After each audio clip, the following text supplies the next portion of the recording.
ನಮಸ್ಕಾರ. ನಾನು ಪ್ರಜಾಕೀಯ ಶ್ರೀನಿವಾಸ್ ಬೇಲೂರು. ಸ್ನೇಹಿತರೆ,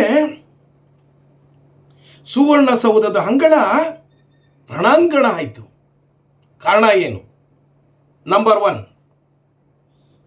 ಸರ್ಕಾರದ ದಿವ್ಯ ನಿರ್ಲಕ್ಷ್ಯ. ನಂಬರ್ 2, ಪೊಲೀಸ್ ವ್ಯವಸ್ಥೆಯಲ್ಲೇ ಕಲ್ಪಿಸಿಕೊಳ್ಳಲಾಗದಂತಹ ಜನ. ನಂಬರ್ 3, ಪಂಚಮಶಾಲಿಗಳ ಪವರ್ ಪ್ರಪಂಚಕ್ಕೆ ಗೊತ್ತಾಯಿತು. ಸ್ನೇಹಿತರೆ, ಈ ಎಲ್ಲ ವಿಚಾರಗಳನ್ನು ನಾನು ಕೂಲಂಕುಷವಾಗಿ ನಿಮಗೆ ತಿಳಿಸಬೇಕು ಅಂತ ಬಯಸ್ತಾ ಇದ್ದೇನೆ. ಹಾಗಾಗಿ ದಯಮಾಡಿ ಈ ವಿಡಿಯೋವನ್ನು ಸಂಪೂರ್ಣವಾಗಿ ನೋಡಿ ಹಾಗೂ ನನ್ನ ಯೂಟ್ಯೂಬ್ ಚಾನಲ್ಗೆ ಸಬ್ಸ್ಕ್ರೈಬ್ ಆಗಿ. ಸ್ನೇಹಿತರೆ, ಪಂಚಮಶಾಲಿಗಳ ಹೋರಾಟ ಬಹುದಿನಗಳ ಹೋರಾಟ. 2A ಮೀಸಲಾತಿಗಾಗಿ ಮೃತ್ಯುಂಜಯ ಮಹಾಸ್ವಾಮಿಗಳು, ಸನ್ಮಾನ್ಯ ಯತ್ನಾಳ್ ಅವರು ಹಾಗೂ ಬಹಳಷ್ಟು ನಾಯಕರ ಪರಿಶ್ರಮದಿಂದ ಹೋರಾಟ ಒಂದು ಅಂತಿಮ ಹಂತಕ್ಕೆ ಬಂದಿದೆ. ಹೋರಾಟಗಾರರ ಮತ್ತು ಸ್ವಾಮೀಜಿಯವರ ಬಹುದಿನಗಳ ನಿರೀಕ್ಷೆ ಸುವರ್ಣಸೌಧದಲ್ಲಿ ಅಧಿವೇಶನ ನಡೆಯುವಾಗಲೇ ನಾವು ಹೋರಾಟವನ್ನು ಮಾಡಬೇಕು, ಸಮಾವೇಶವನ್ನು ಮಾಡಬೇಕು. ನಮ್ಮ ಜನರಿಗೆ 2A ಮೀಸಲಾತಿಯನ್ನು ಒದಗಿಸಿಕೊಡಬೇಕು ಅಂತ ಶ್ರೀ ಅವರು ಮತ್ತು ಯತ್ನಾಳ್ ಅವರು ಮತ್ತು ಎಲ್ಲ ನಾಯಕರು ಬಹುದಿನಗಳ ಬೇಡಿಕೆ. ಆದ್ದರಿಂದ ನಿನ್ನೆ ಸಮಾವೇಶವನ್ನು ಆಯೋಜಿಸಿದ್ರು. ಸ್ನೇಹಿತರೆ, ಸಮಾವೇಶ ಅಂದರೆ ಬಹುಸಂಖ್ಯಾತರಾದ ಉತ್ತರ ಕರ್ನಾಟಕದಲ್ಲಿ ಬಹುಸಂಖ್ಯಾತರಾಗಿರುವಂತಹ ಪಂಚಮಶಾಲಿ ಲಿಂಗಾಯತರು, ಪಂಚಮಶಾಲಿಗಳು ಒಂದೆಡೆ ಸೇರಿದರೆ ಏನಾಗಬಹುದು ಅನ್ನೋದನ್ನು ತೋರಿಸಿದರು. ನಿನ್ನೆ ಅಧಿವೇಶನದಲ್ಲಿ ಯತ್ನಾಳ್ ಅವರು ನಮಗೆ ಪರ್ಮಿಷನ್ ಕೊಟ್ಟಿಲ್ಲ ನೀವು ಅಂತ ಸಭೆಯಲ್ಲೇ ಸಹಿತ ವಾಯ್ಸ್ ರೈಸ್ ಮಾಡಿದರು. ಹೋರಾಟಕ್ಕೆ ಅಣಿಯಾದರು, ಬಾವಿಗಿಳಿದ್ರು. ಅದಕ್ಕೆ ಸಚಿವರೇ ಸಹಿತ ಉತ್ತರ ಕೊಟ್ಟರು. ಪರಮೇಶ್ವರ್ ಅವರು ಎದ್ದು ನಿಂತು, ನೀವು 5,000 ಟ್ಯಾಕ್ಟ್ರಿಗಳಲ್ಲಿ ಬರ್ತೀವಿ, ಸಾವಿರಾರು ವೆಹಿಕಲ್ಗಳಲ್ಲಿ ಬರ್ತೀವಿ ಅಂದರೆ ಇಲ್ಲಿ ಅಧಿವೇಶನನೇ ಮಾಡೋಕ್ಕಾಗಲ್ಲ ಅಂದರು.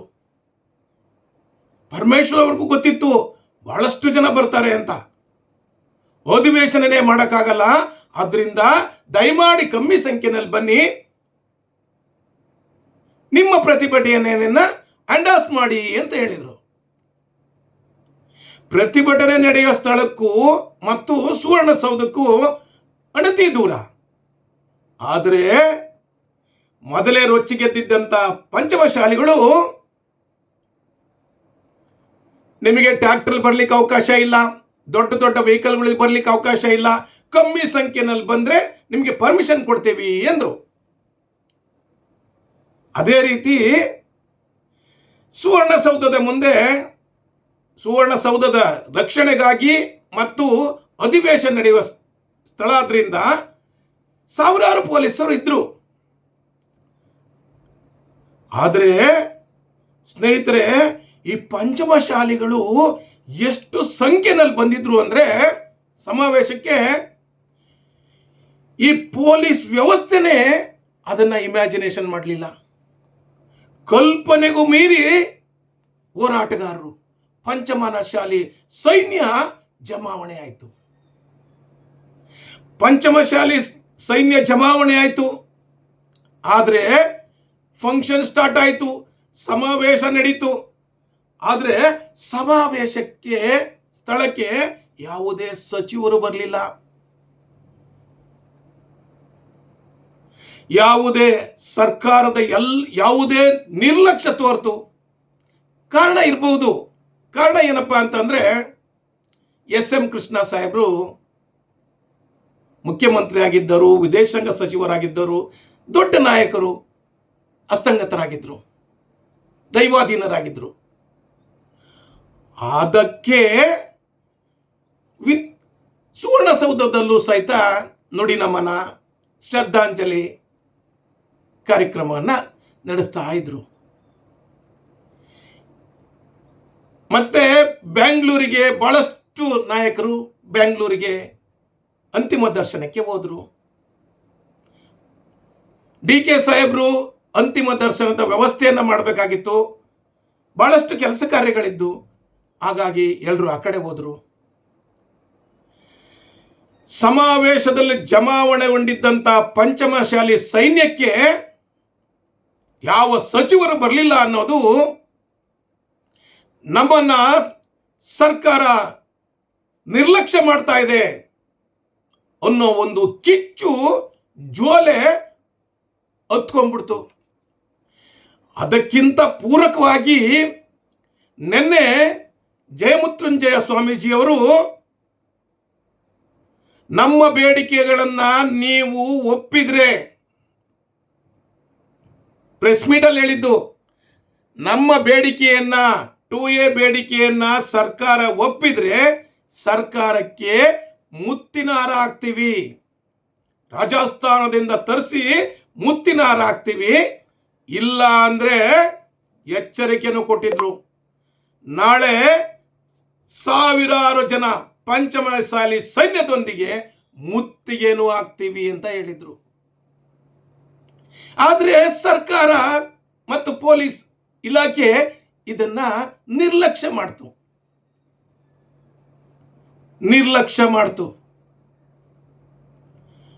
ಆಗ ಬೆಳಿಗ್ಗೆ ಸೈನ್ಯ ಜಮಾವಣೆ ಆಯಿತು. ಸಮಾವೇಶದಲ್ಲಿ ಎಲ್ಲ ನಾಯಕರು ಖಂಡತುಂಡವಾಗಿ ನಮಗೆ 2A ಮೀಸಲಾತಿ ಬೇಕೇ ಬೇಕು ಅಂತ ಸರ್ಕಾರವನ್ನು ಒತ್ತಾಯಿಸಿದರು. 3 ಗಂಟೆವರೆಗೂ ಮೋಟಿವೇಶನ್ ಸ್ಪೀಚ್ ಇತ್ತು. ಆಗ 3 ಗಂಟೆ ಕಳೆದಾದ್ಮೇಲೆ ಯತ್ನಾಳ್ ಮತ್ತು ಸ್ವಾಮೀಜಿಯವರು ಮತ್ತು ಎಲ್ಲ ನಾಯಕರು, ಹೋರಾಟಗಾರರು ಒಂದು ತೀರ್ಮಾನಕ್ಕೆ ಬಂದರು, ಸುವರ್ಣಸೌಧದ ಮುತ್ತಿಗೆ ಅಂತ. ಆಗ ಸುವರ್ಣಸೌಧದ ಮುತ್ತಿಗೆ ಅಣತಿ ದೂರದಲ್ಲೇ, ಸುವರ್ಣಸೌಧದಿಂದ ಮುಂದಕ್ಕೆ ಪಾದಯಾತ್ರೆಯಲ್ಲಿ ಬರ್ತಿದ್ದಂಥ ಸೈನ್ಯವನ್ನು ನೋಡಿ ಪೊಲೀಸ್ ಅಧಿಕಾರಿಗಳು ಬೆಚ್ಚಿ ಬಿದ್ದುಬಿಟ್ರು. ಅವರ ಕಲ್ಪನೆಗೂ ಮೀರಿ ಸಂಖ್ಯೆಯಲ್ಲಿ ಸೈನಿಕರು ನುಗ್ತಾ ಇದ್ರು, ಅಂದ್ರೆ ಹೋರಾಟಗಾರರು ನುಗ್ತಾ ಇದ್ರು. ಆಗ ವಿಧಿ ಇಲ್ದಲೇ ಪೊಲೀಸ್ ಅಧಿಕಾರಿಗಳು